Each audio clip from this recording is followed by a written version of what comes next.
So meron ako mga kaboom na tatlong AirPods Pro 2. Yun nga lang yung dalawa dito is fake or counterfeit na AirPods Pro 2. Isa lang dito yung legit. So may challenge ako sa inyo sa video na to. Aalamin nyo kung ano ba dito sa tatlong to yung original na AirPods Pro 2. So ang catch dito mga kaboom is hindi ko rin alam kung ano ba dito yung original at kung ano ba yung fake. So yung isa dito mga kaboom is worth 300 pesos. Yung isa naman is worth 2,999 pesos or almost 3,000 na rin. And yung isa dito, yung original, is worth 15,000 pesos. So para hindi tayo masyadong malito sa tatlo na to, yung isa, hindi ko lalagyan ng cover. Yung pangalawa is lalagyan ko ng casing niya. And yung pangatlo, lalagyan ko rin ng casing. Pero bago ko lagyan ng case is i-inspect muna natin yung outer casing niya. So pangalanan muna natin na AirPods 1, AirPods 2, and AirPods 3. So, simulan natin dito sa number 1. So, ito yung harap niya. Ito yung gilid. Ito yung likod. And ito yung kabilang side. Yung number 2 naman, ito yung harap. Ito yung gilid. Ito yung likod.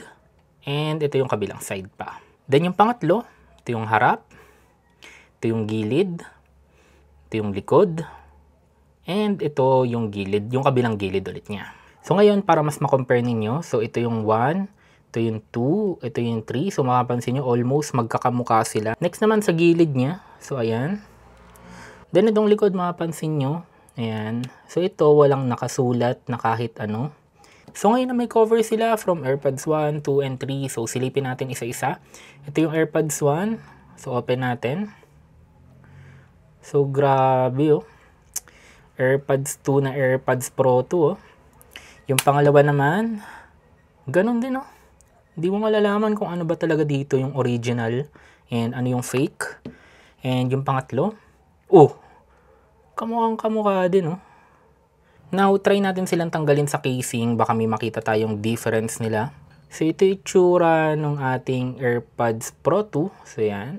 So, makikita nyo, yung AirPods Pro 2 kasi is pwede nyo siyang i-slide dito. Yan. Pag in-slide nyo siya pa down, nagvo-volume down. In-slide nyo pa taas is nagvo-volume up. Then, pag pininch nyo siya, nagpo-pause or nagpe-play.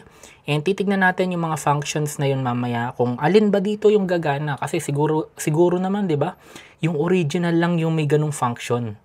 Di ba? So, ito naman yung pangalawang AirPods. So, yan, silipin ulit natin. So, yan siya. Okay. Yan, nagpo-blurred yung ating camera. So, magkamukha lang talaga sila mga kaboom, no? Lalo na pag personal. And ito yung pangatlo. So, yan, grabe. So, yung harap, yung likod, yan, yung grills niya, yung pwesto ng grills niya, yan, magkakamukha. So, ngayon, pag i-compare natin sila, kuha tayo ng tigi-tigisang AirPod. So, almost magkakamukha talaga sila mga kaboom, no? So, ito yung harap nila. So, ito yung loob ng grill niya. So, yan, no? So, magkakaparehas din sila ng haba, no? So, even yung tangkay nila mga kaboom, no? Magkakamukha. Lahat sila meron yung parang ini-slide na binabanggit ko kanina. So, parehas na parehas talaga itsura nila. Pero personally mga kaboom, sinasabi ko sa inyo, yung isa dito is, pag hinawakan nyo, alam nyo na talaga agad na fake siya kasi sobrang gaan niya. Sobrang gaan ng case and sobrang gaan ng mismong AirPods. Pero yung dalawa dito is hindi nyo talaga malalaman kung ano ba yung legit kasi almost same sila ng feeling, same ng bigat, and same ng, alam mo yun, same sila ng pakiramdam pag ginagamit at hinahawakan ninyo. So ngayon para sa next test natin mga kaboom, ang gagawin natin is i-open natin isa-isa yung kanilang casing kasi ang alam natin pag na-detect yan ng iPhone is legit na AirPods. Normally kasi yung mga fake is nag-a-appear lang sa Bluetooth, hindi siya nade-detect ng mismong iPhone. So, yun yung sisilipin at titignan natin. So, nandito tayo ngayon sa settings. Then, try natin dito sa unang AirPods. So, open lang natin. Kailangan ma-detect siya. Okay, so yun. Na-detect. AirPods Pro 2. So, nakikita nyo kung ilang percent yung AirPods, ilang percent din yung case, umiikot. So, next try natin tong pangalawa. So, pag hindi to nag-appear, alam natin fake na to. So, yan, try natin. So, yun, na-detect din. So, 100% AirPods Pro 2. 100%, 55%. So, ngayon na nasubukan na natin tong dalawa, sigurado naman siguro ito na yung fake, di ba? So, try natin, open natin. So yun, wala nag-appear oh. Ay, may nag-appear. AirPods Pro 2. Ayun. Not your AirPods. So, probably ito, na-connect ko to sa ibang iPhone or something. Pero ang point is, na-detect din niya. So, ang gagawin ko na lang muna is ipaparinig ko muna sa inyo yung mga sound qualities nila, isa-isa. So, paano natin gagawin yun? So, gagamitin natin yung mic na meron ako.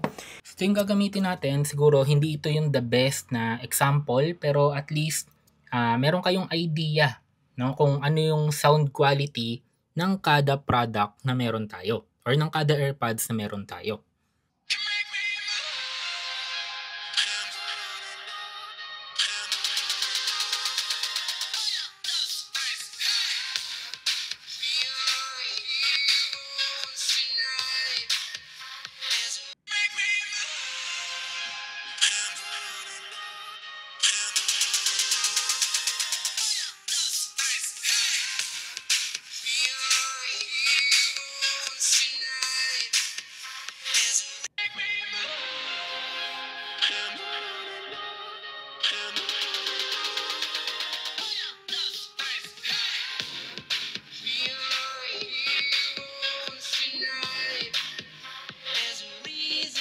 So next naman mga kaboom is titignan natin kung gumagana yung kanyang functionalities kagaya na lang nung pinch and play and yung swipe up and down, tas titignan natin kung gumagana yung volume up and down niya.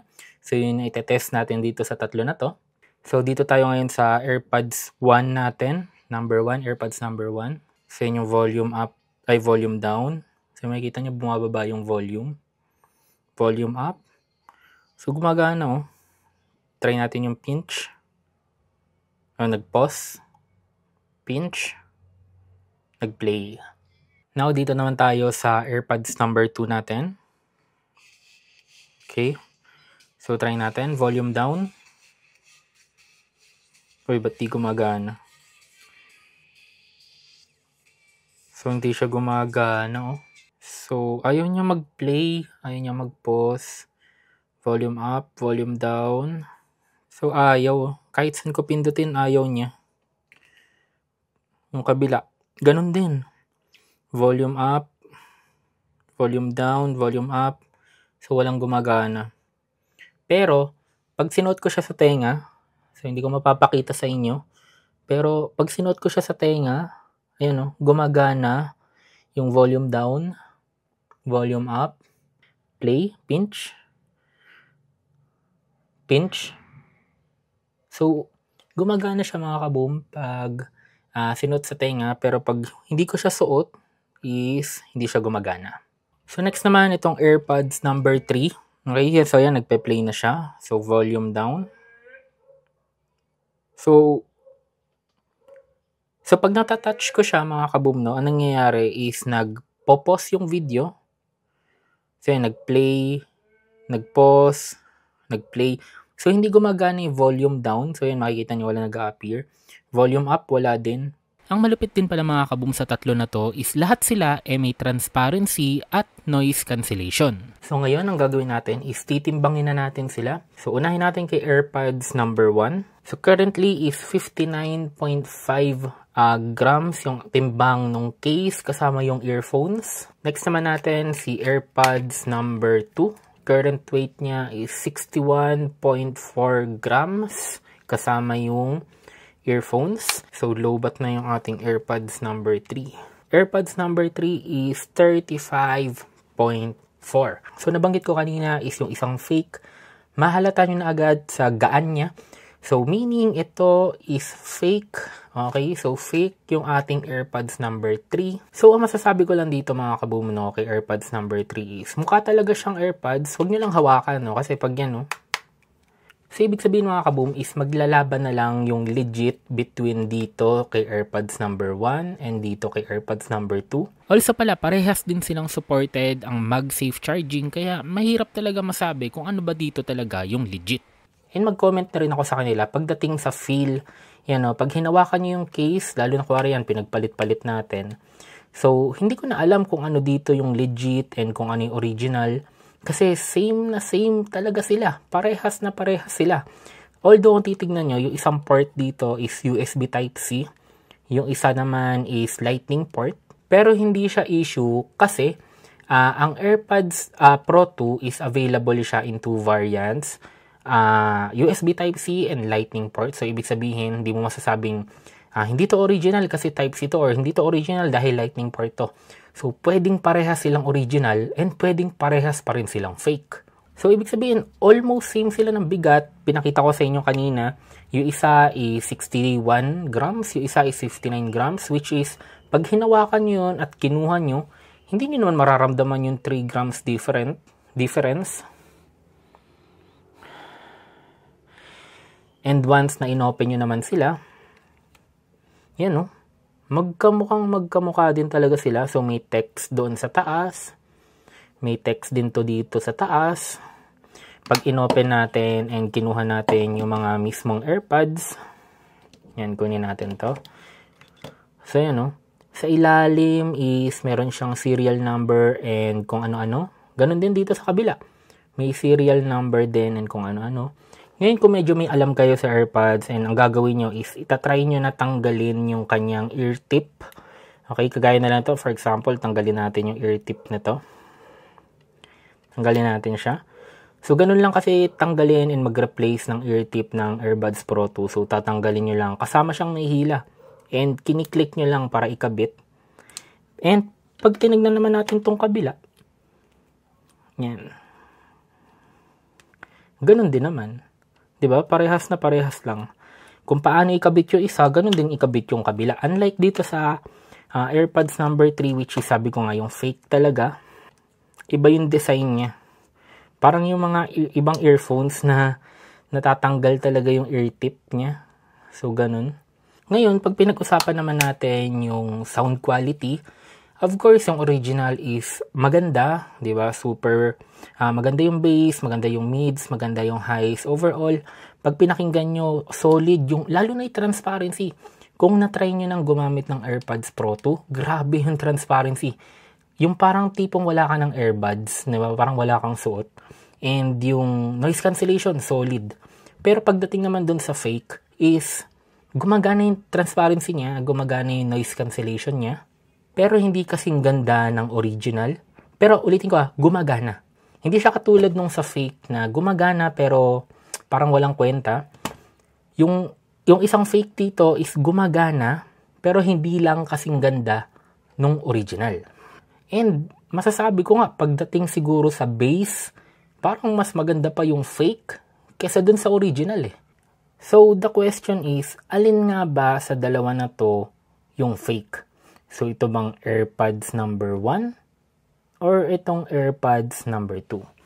Sa mga sumagot na ang original is yung AirPods number 2 is tama kayo. So, ang original dito sa dalawa mga kaboom is itong AirPods number 2, yung USB Type-C. So, kinonfirm ko pa kasi even ako nalilito pag hinawakan ko sila para magkaparehas talaga sila. Although similar sila, yung original lang na AirPods Pro 2, yung may adaptive mode, samantalang yung isang fake is meron siyang transparency at noise cancellation lang. Sa ilang mga kaboom, alam ko medyo boring yung video natin ngayon, pero hopefully may natutunan kayo, lalo na yung mga bibili sa inyo, lalo na kung sa gilid-gilid lang kayo bibili. Ang hirap. Kasi iisipin mo, legit, pag pinakinggan mo, maganda yung sound quality, yung feel niya, 'di ba? Parang premium yung feeling pero hindi mo alam OEM lang pala or hindi talaga original yung mabibili mo. And yun yung purpose kung ba't ko ginawa yung video na to, even though sabi ko nga medyo boring. And ayun lang, ingat kayo palagi at maraming salamat.